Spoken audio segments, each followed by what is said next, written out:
आत्मानं रथिनं विद्धि शरीरं रथमेव तो बुद्धिं तु सारथिं विद्धि मनः प्रग्रहमेव च। आत्मानं रथिनं विद्धि शरीरं रथम एव तो बुद्धिं सारथिं विद्धि मनः प्रग्रहं च।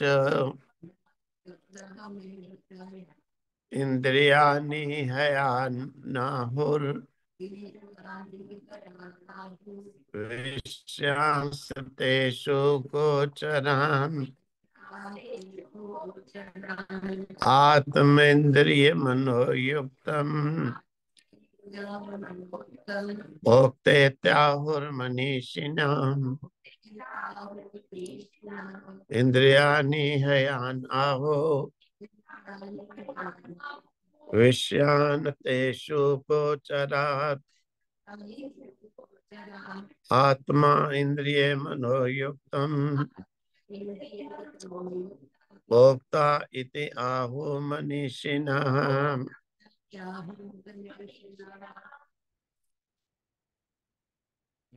यस्त्व यस्त्व विज्ञानवान्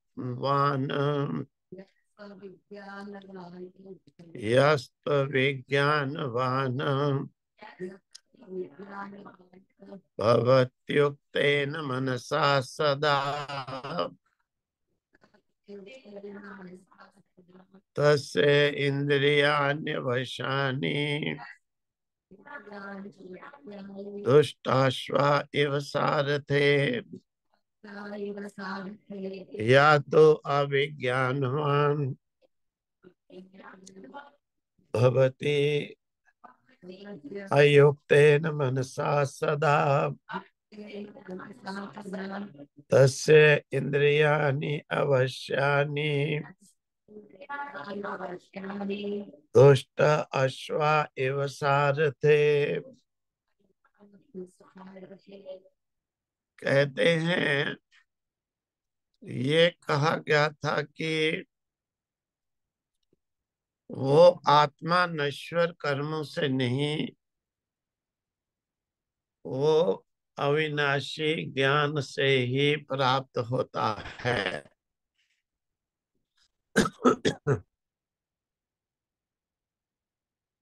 तो किस प्रकार से ज्ञान को प्रारंभ करें? तो कहते हैं देखो, आत्मानम रथीनम विद्धि, आत्मा को रथी समझो। रथी मतलब रथ का जो मालिक है। आत्मा को रथिनम विद्धि, रथ का मालिक समझो। शरीरम रथम एव, और इस शरीर को रथ समझो। आत्मा को रथी समझो, रथ का मालिक, और शरीर को समझो रथ। और तो बुद्धिम सारथिम, बुद्धि को तुम समझो सारथी, मतलब साइस, चलाने वाला। मना प्रग्रहम, मन को समझो, उसको प्रग्रह मतलब कि नियंत्रित रखने वाला, जो रस्सी जिधर भी खींचो घुमाओ। तो इस प्रकार से कहने का मतलब यह है कि आत्मा है रथी। ये ज्ञान की प्रक्रिया है, ये ज्ञान की प्रक्रिया है। यानी प्रारंभ करें यहां से। आत्मा को रथी समझो। रथी मतलब कि रथ का मालिक। और शरीर जो है ये रथ है। शरीर रथ है, लेकिन इसका मालिक कौन है? रथी। अब क्या होता है, अज्ञानी व्यक्ति को ये होता है कि मैं ही इस शरीर का मालिक हूं। अज्ञानी व्यक्ति क्या करता है कि मैं ही इस शरीर का मालिक हूं। इस प्रकार से वो सोचता है, परंतु वास्तविक में तुम मालिक नहीं, मालिक इसका आत्मा है और बुद्धि इसका सारथी है, चलाने वाला। अब बुद्धि सारथी मतलब क्या हो गया कि बुद्धि इसको जिधर चलाती है उधर ही चलता है। कि शरीर में जो डिसीजन जो लेना है, निश्चय करना है, वो मन के, बुद्धि के ऊपर ही डिपेंड होता है। अब निश्चयात्मिकता बुद्धि में होती है। इंद्रियां विषय की ओर दौड़ती हैं। मन संकल्प करता है। मन संकल्प करता है कि इंद्रिय कहती है मुझे इस मार्ग पर चलना है। जैसे कहो कि इंद्रिय कहती है मैंने ये खाना है। मन ने संकल्प किया, इंद्रिय ने कहा कि मुझे ये खाना है। अब बुद्धि सोचेगी, डिसीजन देगी कि तुमने खाना है या नहीं खाना है। बुद्धि उसमें देखेगी कि जो खा रहा है वो अमृत है कि वो विष है। तो इस प्रकार से बुद्धि के ऊपर ही, जैसे एक रथ चलाने वाला रथ को किधर चलाएगा ये उसकी इच्छा है। मन लगाम है। मन लगाम है, हाथ में बुद्धि के है। अब लगाम को बुद्धि जिधर खींचे उधर ही रथ चलेगा। मतलब कि कहते हैं इंद्रियानी हयाना आहु। इंद्रियानी हयाना आहु। इंद्रियों को घोड़े समझो। इंद्रियां घोड़े हैं, मन लगाम है, बुद्धि सारथी उसको चलाने वाला। तेषु गोचरान, और विषयांतेषु गोचरान। विषय जो है उनमें घोड़े चलने की भूमि है, यानी मार्ग है।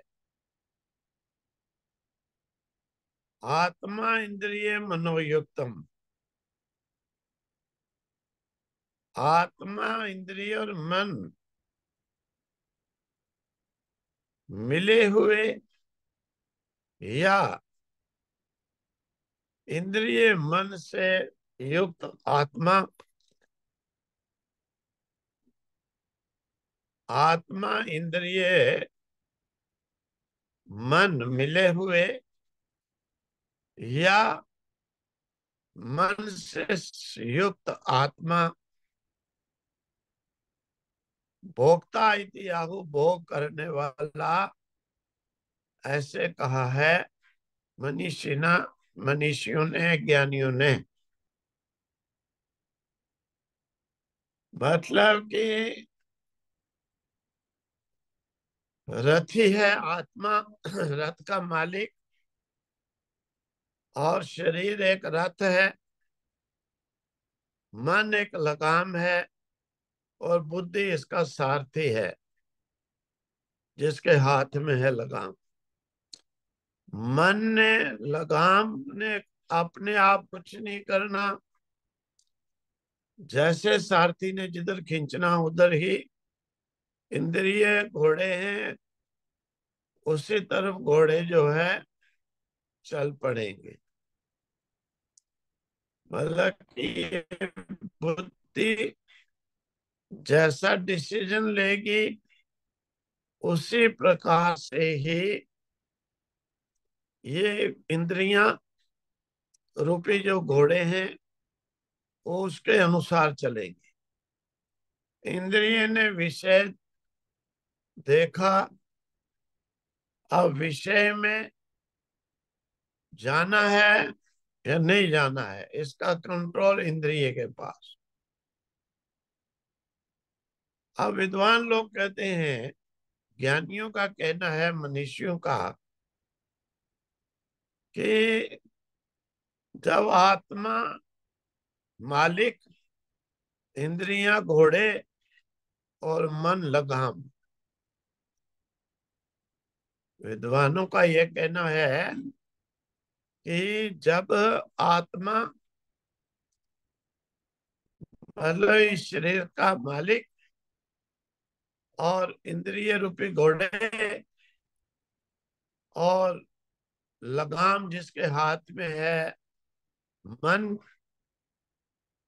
तो जब मन के साथ इंद्रियां और आत्मा लगते हैं, उस समय ये मनुष्य जो है भोक्ता कहलाता है। ये मनुष्य उस समय भोक्ता कहलाता है। जब आत्मा, रथ का मालिक, इंद्र और घोड़े और मन ये काम करें, बुद्धि सारथी नहीं विचार करे, जब जो है ये काम करे, तो तब ये जीव जो है, मनुष्य जो है, उस समय ये भोक्ता कहलाता है। आप कहते हैं इस प्रकार से भोक्ता तो या तो अविज्ञानवान भवती, जो विज्ञानवान नहीं है, जो अविज्ञानवान यानी विज्ञानवान नहीं है, अयुक्तेन मनसा, और अयुक्तेन युक्त ना, युक्त ना मतलब कि युक्त हो गया कि उसे अपने वश में रखने वाला, जो नहीं है वश में वो हो गया अयुक्त, यानी स्वच्छंद नहीं मानने वाला। मनसा सदा तस्य इंद्रियानी, मन से हमेशा सदा इंद्रियानी, उसके जो इंद्रियां हैं, रथ के जो घोड़े हैं, वो अवश्यानी वश में नहीं रहते, वो वश में नहीं रहते। मतलब कि जिसका मन निग्रह वाला नहीं है, तो उसके जो इंद्रियां हैं, लगाम को ठीक से खींच के नहीं रखता है, तो घोड़े जो हैं वो वश में नहीं रहते, अपनी मर्जी से चलते हैं। रास्ते में चलने के बदले खड्डे में डाल देते हैं रथ को। दुष्ट अश्वा एवं सारथे, जैसे दुष्ट जो घोड़े हैं वो उस समय रास्ते में ना चल के गड्ढे में फेंक के सारथी को भी मार देते हैं, वश में नहीं रहते, उसे विपरीत मार्ग पर ले जाते हैं। यानी कहने का अभिप्राय यह है कि इंद्रियां जो हैं घोड़े के ही हैं, इंद्रियों के विषय मार्ग कहे हैं, जिस पर इंद्रियां दौड़ती हैं। लेकिन जब बुद्धि जो है सारथी के वश में नहीं रहता है, रथ, जो रथ को चलाने वाला है उसके हाथ में जब रथ नहीं होता है, मतलब कब नहीं होता है, जब घोड़े घोड़े और लगाम काम नहीं करते, अपनी मर्जी से चलते हैं। लगाम नहीं खींचते मन, तो घोड़े अपनी मर्जी से चलते हैं। जब अपनी मर्जी से चलते हैं तो उस समय इस मनुष्य को, जीव को भोक्ता कहा। जब भोक्ता होता है तो उस समय क्या करता है, वो वास्तविकता क्या थी उससे रहित हो जाता है, मन के साथ और इंद्रियों के साथ लगा रहता है। अब मन और इंद्रियां के साथ लगे रहने के कारण दुष्ट घोड़े जो है उसके वश में नहीं होते। लेकिन क्या होता है, आत्मा के साथ, यानी मालिक, उस समय मालिक जो है मालिक के वश में नहीं होता है। उस समय आप इंद्रिय और घोड़े अपना, इंद्रिय रूपी घोड़े और मन अपना स्वतंत्र डिसीजन लेते हैं। तो उस समय क्या होगा, आत्मा से वो अलग हो जाएंगे। अब उनकी, जब आत्मा से अलग है, उस समय जो है घोड़े फिर वश में नहीं होते, फिर अपनी मर्जी से चलते हैं। अपनी मर्जी से चलते हैं, जिधर चलना था उधर चलते नहीं, उल्टे रास्ते में खड्डे में ले जाते हैं। तो जैसे दुष्ट घोड़े सारथी के वश में नहीं होते, इंद्रियां बुद्धि के वश में नहीं होती, जब तो जिधर मर्जी ले जाती है तो उधर जो है उसका जो है विपरीत मार्ग में चल के गड्ढे में डाल के रथ को ही विनाश कर देते हैं। इसीलिए कहते हैं इस रथी को, जो हमारे शरीर रूपी रथ का मालिक है, इस मालिक को वश में रहना चाहिए, और बुद्धि को, सारथी को हमेशा ये इंद्रिय रूपी घोड़ों को अपने वश में रखना चाहिए।